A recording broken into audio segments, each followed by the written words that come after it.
کون سی چیز ہے جو اسے نہیں ٹوٹنے دے رہی؟ اس پر غور کریں۔ آزادی کی امید اس کا حوصلہ بندھاتی ہے۔ اسے حوصلہ ہے کہ اس کی سوچ کو، اس کی بات کو، اس کے الفاظ کو کوئی باندھ کے نہیں رکھ سکتا۔ اس کی بات آپ تک ہر حال میں پہنچے گی۔ Chairman Pakistan Tehreek Insaf P T I Imran Khan نے اپنے سوشل میڈیا ٹیم کو صف اول کے سپاہی قرار دے دیا۔ ٹوئٹر پر جاری بیان میں سابق وزیراعظم عمران خان نے اپنی سوشل میڈیا ٹیم کا شکریہ ادا کیا۔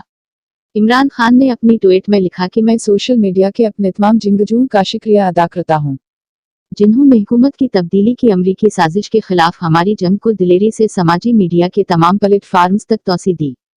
چیئرمین پی ٹی آئی نے مزید لکھا کہ خود مختاری و جمہوریت کی ہماری اس تحریک کو آگے بڑھاتے رہیے، آپ ہمارے صف اول کے سپاہی ہیں۔ کی طرح اپنے کھڑے ہونا، ایاک نعبد و ایاک نستعین، لا الہ الا اللہ، کوئی خدا نہیں اللہ کے سوا، یہ نعروں پہ پاکستان بنا تھا، اس کے لیے قربانیاں دی تھی لوگوں نے۔ میں آپ کے ساتھ پوری سٹرگل کروں گا، میں کسی صورت تسلیم نہیں کروں گا کہ کسی قسم کی امپورٹڈ گورنمنٹ اس ملک پر مسلط کی۔